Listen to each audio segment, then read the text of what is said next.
नमस्कार, मैं आरबी सिंह यादव और आप देख रहे हैं मेरा YouTube channel RB Singh Yadav editor. आज मैं आपके सामने तमिलनाडु के मुख्यमंत्री एम स्टालिन के बेटे उदय स्टालिन की एक और वो कहानी बताने जा रहा हूँ जिसके ज़रिए उदय ने एक बार फिर नरेंद्र मोदी और वर्तमान में भारतीय जनता पार्टी द्वारा जो सनातन धर्म को लेकर उनका जो विरोध हो रहा है उस पर जो गंभीर टिप्पणी की है बहुत ही ज़बरदस्त है। और इस टिप्पणी को मैं आपको अपने जाने माने पत्रकार नवीन कुमार के जरिए पूरी कहानी सुनाऊंगा, जिसमें आप सुनेंगे कि एम स्टालिन के बेटे ने सनातन के जरिए सनातन को लेकर नरेंद्र मोदी और भारतीय जनता पार्टी की जो नेक नीयत है उस पर कितना बड़ा सवाल खड़ा कर दिया है। आप सुनेंगे नवीन कुमार के साथ मुझे, और मैं नवीन कुमार ने जो वीडियो प्रस्तुत किया है यूट्यूब पर। हालांकि बहुत सारे नियम हैं यूट्यूब के कि आप किसी दूसरे का ये वीडियो नहीं चलाएंगे, लेकिन ये कुछ ऐसी बातें हैं कि जो देश की जनता के सामने और आम पब्लिक के सामने ये बातें सामने आनी चाहिए। यह मसला कोई मामूली नहीं है, ये चूँकि राष्ट्रपति महोदया से जुड़ा हुआ प्रश्न है, इसलिए मैं समझता हूँ हमें ये सारे जो रूल्स रेगुलेशन हैं यूट्यूब के उनका उल्लंघन करना पड़ रहा है। हालांकि इसमें उल्लंघन भी कुछ नहीं है, क्योंकि नवीन कुमार जो बात कहेंगे और वो बात मैं आपके सामने लाऊंगा। आप सुनिए भाई नवीन कुमार जी को मेरे साथ।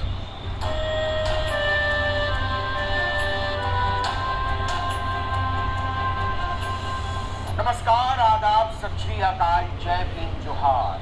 मेरा नाम है नवीन कुमार। महिला आरक्षण बिल पास होने के मौके पर जबरदस्त जश्न का माहौल है, लेकिन इसके साथ प्रधानमंत्री नरेंद्र मोदी की नीयत पर उतने ही सख्त लहजे में सवाल उठ रहे हैं कि इन तमाम तस्वीरों में जब मुंबई से बुलाकर, बाहर से बुलाकर अभिनेत्रियों को संसद का दौरा कराया जा रहा है, उनसे नरेंद्र मोदी की वाहवाही कराई जा रही है, जय बुलवाया जा रहा है, जयकारा लगवाया जा रहा है, तो इस देश की प्रथम नागरिक श्रीमती द्रौपदी मुर्मू कहाँ है उनकी वो आवाज जिसके आधार पर भारतीय जनता पार्टी दावा करती है कि वो महिलाओं की बेहतरी के लिए, और न केवल बेहतरी के लिए बल्कि उनकी सशक्तिकरण के लिए ये बिल लेकर आई है, यह कानून उसने बनाया है। तो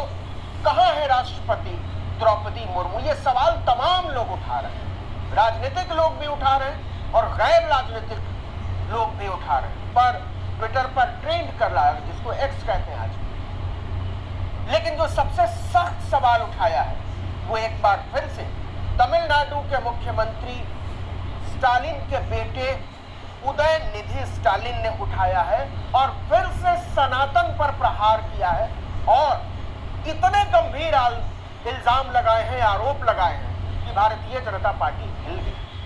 कैसे द्रौपदी मुर्मू नई संसद के सारे आयोजनों से दूर रही, या कहिए उनको दूर रखा गया, वो सामने नहीं आई या उनको सामने आने नहीं दिया गया, इस पर बाद में आएंगे। लेकिन पहले जरा उदय निधि स्टालिन ने क्या कहा है सनातन को लेकर, द्रौपदी मुर्मू को लेकर और प्रधानमंत्री नरेंद्र मोदी की नीयत को लेकर। ये बड़ा गंभीर आरोप है, इसलिए इस पर चर्चा करना जरूरी है। उदय निधि स्टालिन ने कहा है कि भारत की प्रथम नागरिक और हमारी राष्ट्रपति द्रौपदी मुर्मू दरअसल आदिवासी हैं और विधवा हैं, उनके पति नहीं है, और इस वजह से संसद के आयोजन से इतने बड़े बिल पास किए जाने के मौके पर जब संसद पुरानी संसद से नई संसद में पहुंची तब भी उनको दूर रखा गया और पूछा कि क्या यही है आपका सनातन। पूरा बयान उनका इस तरह से है कि सनातन के खात्मे से जातिगत भेदभाव खत्म होगा। मतलब उन्होंने सनातन को एक जातिवादी व्यवस्था बताया, एक शोषक व्यवस्था जातियों में आने वाले लोगों का शोषण करते हैं। उदयनिधि स्टालिन ने कहा कि लगभग 800 करोड़ रुपए की लागत से आपने संसद भवन बनाया, बहुत सुंदर भवन बनाया, बहुत अच्छी व्यवस्था है, इसके लिए आपको बधाई। लेकिन इस यादगार परियोजना में भारत की प्रथम नागरिक राष्ट्रपति द्रौपदी मुर्मू को निमंत्रण पत्र नहीं दिया, उनको उद्घाटन के मौके पर नहीं बुलाया गया, शिलान्यास के मौके, किसी भी मौके पर उनको नहीं बुलाया गया। इस पर हम आगे बात करेंगे। लेकिन जो उनके विधवा होने की वजह से और आदिवासी होने की वजह से उन्हें न बुलाने की बात छोटे स्टालिन ने, उदयनिधि स्टालिन ने कर दी है, इस पर बवाल मच गया है। भारतीय जनता पार्टी बिदक गई और उन्होंने साफ साफ कहा है कि वो विधवा है और आदिवासी समुदाय से ताल्लुक रखती हैं। इस वजह से उन्हें इस पूरे आयोजन से दूर रखा गया। और क्या आप इसी को सनातन धर्म कहते हैं? तमिलनाडु में एक शहर है मदुरई, मदुरई के मंदिर बड़े मशहूर हैं, तो मदुरई में ही एक कार्यक्रम था, वहां उदयनिधि स्टालिन बोल रहे थे और वहां ये बयान दिया कि हम इसके खिलाफ, इस जातिगत भेदभाव के खिलाफ, शोषण की इस व्यवस्था के खिलाफ अपनी आवाज उठाना जारी रखेंगे। उन्होंने जोर देकर कहा कि प्रथम नागरिक होने के बावजूद, भारत के संविधान की अभिभावक, सबसे बड़ी अभिभावक होने के बावजूद राष्ट्रपति द्रौपदी मुर्मू को इस पूरे आयोजन से दूर रखा गया। उनकी पृष्ठभूमि इसके आड़े आई, और जब पृष्ठभूमि कह रहे हैं उदयनिधि, तो उन्होंने साफ साफ कहा कि विधवा और आदिवासी होने की वजह से उनको दूर रखा गया। उन्होंने कहा कि आपने जो है तमिलनाडु, सोचिए कि राजनीति कैसे काम करती है और वोट बैंक कैसे काम करता है, कैसे समाज काम करता है, कैसे सोशियोलॉजी काम करता है, कैसे एंथ्रोपोलॉजी काम करती है, इसको जरा समझने की जरूरत है। याद कीजिए संसद का जब उद्घाटन हुआ था, उसमें कौन लोग बुलाए गए थे? तमिलनाडु के पुरोहित, पंडित, पूजा कराया गया था, सिंगल स्थापित किया गया था, और ऐसा लग रहा था जैसे संसद का नहीं, किसी मंदिर का उद्घाटन, अयोध्या के मंदिर और भारत की संसद का फर्क मिट गया। प्रधानमंत्री नरेंद्र मोदी के अलावा सीन में कुछ था ही नहीं। जो निमंत्रण पत्र छपा था उसमें नीचे ओम बिरला, ऊपर नरेंद्र मोदी, इसके अलावा कुछ था ही नहीं। राष्ट्रपति तो कहीं थी ही नहीं, उपराष्ट्रपति भी नहीं थे, जो कि राज्यसभा के सभापति होते हैं, प्रदेश सभापति होते हैं, वो भी कहीं नहीं थे। जब शिलान्यास हुआ था 10 दिसंबर 2020 को, तब भी सिर्फ नरेंद्र मोदी, नरेंद्र मोदी और नरेंद्र मोदी। 28 मई 2023 जब उद्घाटन हुआ, तब भी सिर्फ नरेंद्र मोदी, नरेंद्र मोदी, नरेंद्र मोदी। और 19 सितंबर जब पुरानी संसद से नई संसद में सारे सांसद पहुंचे और कार्यवाही शुरू हुई, तब भी मोदी मोदी मोदी। सेंट्रल हॉल में एक बहाना बनाया जा रहा है कि राष्ट्रपति सिर्फ सेंट्रल हॉल में आते, और चूंकि सेंट्रल हॉल नहीं है नई संसद में, इस वजह से उनको बुलाने की फिलहाल कोई व्यवस्था बन नहीं पाई। तो क्या अगर सेंट्रल हॉल तो बना नहीं है, कोई कायदे से सेंट्रल हॉल नहीं है, लोकसभा को सेंट्रल हॉल में बदल दिया जाए ज्वाइंट सेशंस के लिए, तो एक अलग बात है। लेकिन क्या सेंट्रल हॉल न होने की वजह से राष्ट्रपति को न बुलाना कोई वजह हो सकती है? और अगर यही वजह है, तो पुरानी संसद के सेंट्रल हॉल में जो कार्यक्रम हुआ, जिसमें वहां से प्रस्थान हुआ, तब क्यों द्रौपदी मुर्मू को दूर रखा गया?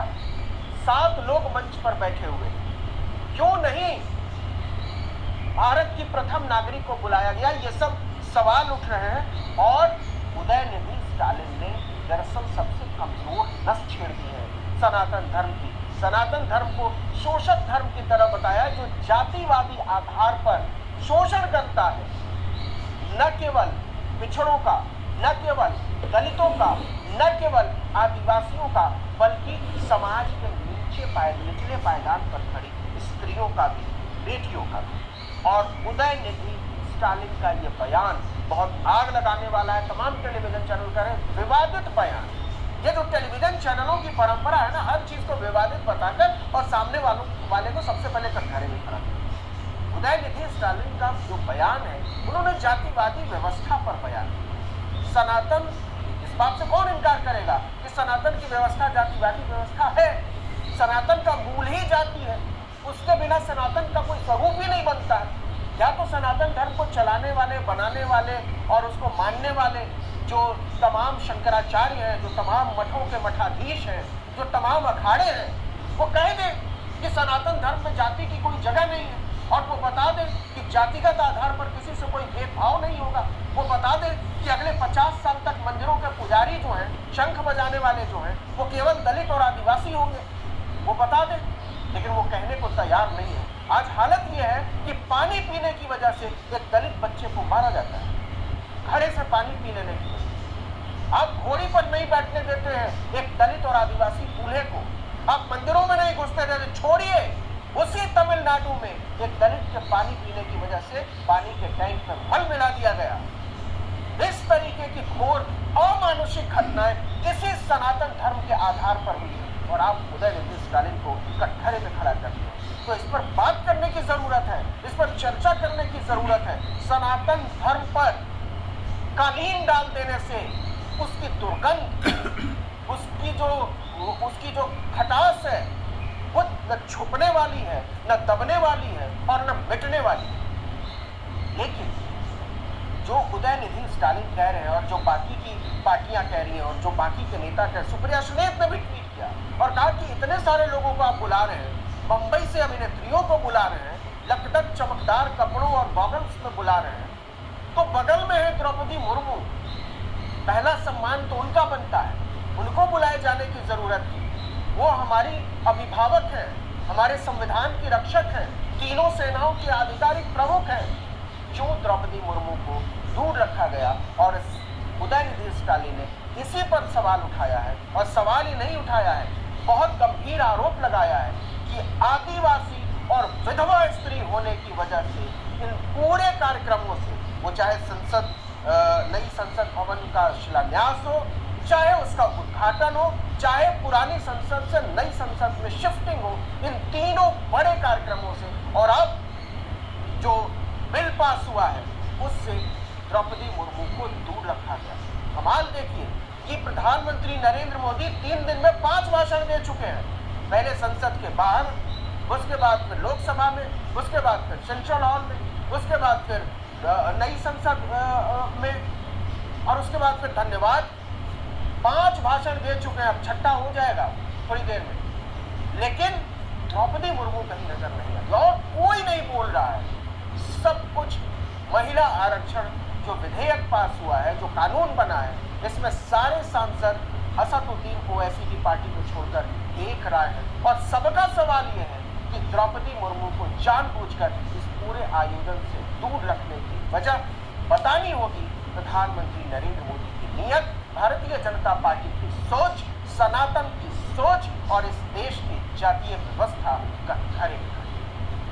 इस वीडियो में इतना ही, लेकिन अगर आपने आर्टिकल 19 इंडिया को अब तक सब्सक्राइब नहीं किया है तो फौरन कीजिए, बेल आइकन दबाइए। भाई नवीन कुमार ने जो प्रश्न उठाए हैं उदय स्टालिन के जरिए वो बहुत ही गंभीर हैं, और आप नवीन कुमार के चैनल को भी सब्सक्राइब करें, मुझे भी सब्सक्राइब करें, क्योंकि इसमें एक ऐसा गंभीर मुद्दा है कि ये देश दुनिया के लिए बहुत ही ज़बरदस्त एक संकेत है कि आखिरकार ये बात निकल कर आई है कि द्रौपदी मुर्मू जो हमारी देश की संविधान की रक्षक हैं, हम सबकी रक्षक हैं, उनको इस कार्यक्रम से क्यों दूर रखा गया, इसकी पूरी पड़ताल स्टालिन ने अपने एक कार्यक्रम में खुलकर कर दी है और कहा है कि वो विधवा हैं, इस वजह से उनको